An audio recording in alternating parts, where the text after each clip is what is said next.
सुप्रभात प्यारे बच्चों। आज हम व्यावसायिक अर्थशास्त्र विषय का अध्ययन करेंगे, जिसमें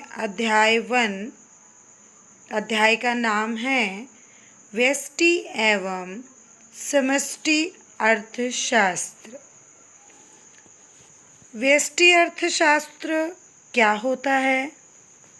देखें, व्यष्टि अर्थशास्त्र का अर्थ व्यष्टि यानी माइक्रो यानी छोटा रूप, और इकोनॉमिक्स यानी अर्थशास्त्र। माइक्रो इकोनॉमिक्स व्यष्टि अर्थशास्त्र, व्यष्टि यानी छोटा रूप।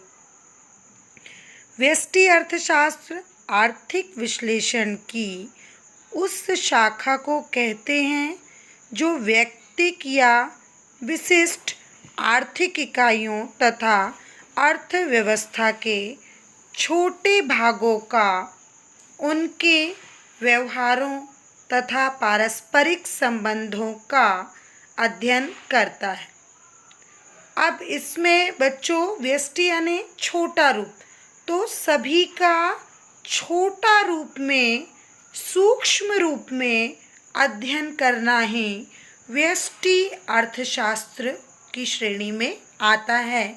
जैसे ये व्यक्तिक आर्थिक इकाइयाँ, विशिष्ट उपभोक्ता, विशिष्ट परिवार, विशिष्ट फर्म इत्यादि हो सकती है। एक उद्योग या एक बाजार का अध्ययन भी व्यष्टि अर्थशास्त्र का क्षेत्र, यानी विस्तृत रूप में किसी चीज़ का अध्ययन ना करके उसका सूक्ष्म रूप में अध्ययन करना ही व्यष्टि अर्थशास्त्र की श्रेणी में आता है।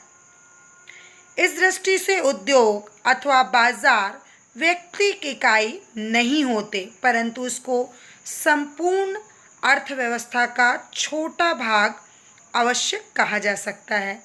प्रोफेसर बोल्डिंग के अनुसार देखें, व्यष्टि अर्थशास्त्र विशिष्ट फर्मों, विशिष्ट परिवारों, व्यक्तिगत कीमतों, मजदूरियों, आयों, व्यक्तिगत उद्योगों एवं विशिष्ट वस्तुओं का अध्ययन है। ये क्या कहलाएगा? व्यष्टि अर्थशास्त्र। आगे समझ में बच्चों, व्यष्टि यानी सूक्ष्म अर्थशास्त्र यानी इकोनॉमिक्स, यानी सूक्ष्म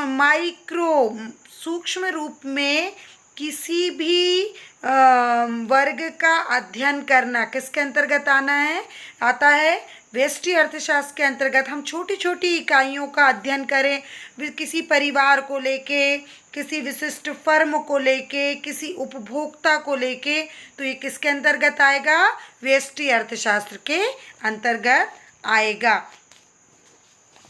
एक और परिभाषा से समझेंगे, कीमत सिद्धांत भी कहा जाता है। जैसे प्रोफेसर सुल्ज के अनुसार देखें, व्यष्टि अर्थशास्त्र का मुख्य यंत्र कीमत सिद्धांत है, यानी कीमत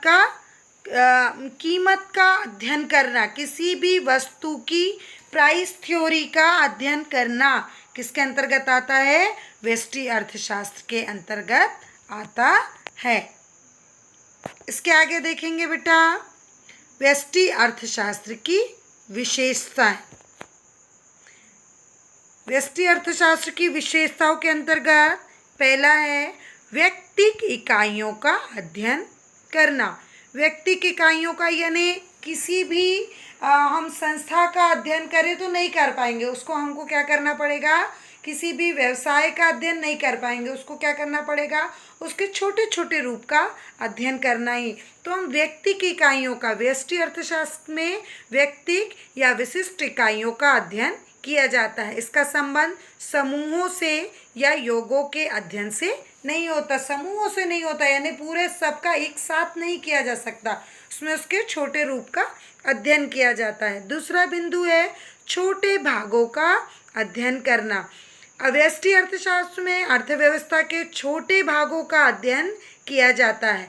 इस दृष्टि से एक उद्योग या बाजार का अध्ययन व्यष्टि अर्थशास्त्र में किया जाता है। यद्यपि उद्योग फर्मों से मिलकर बना है, परंतु अर्थव्यवस्था का वह एक छोटा भाग ही होना चाहिए।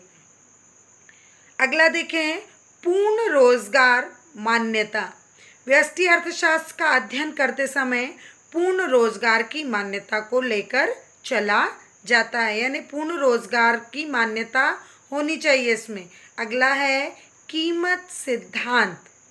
कीमत सिद्धांत पूर्ण रोजगार की मान्यता के कारण प्रमुख समस्या साधनों के बंटवारे की होती है और यह कीमतों के आधार पर किया जाता है, इसलिए कीमत सिद्धांत इसका मुख्य विषय होता है। यानी हम कीमत सिद्धांत यानी जब रोजगार की मान्यता है तो उसमें कार्य का साधनों का क्या किया जाता है, बंटवारा किया जाता है, बंटवारा कर दिया जाता है ताकि वो ठीक ढंग से कार्य संपन्न किया जा सके। तो आज अभी हमने क्या पढ़ा बच्चों, व्यष्टि अर्थशास्त्र से आशय एवं उसकी विशेषता। धन्यवाद।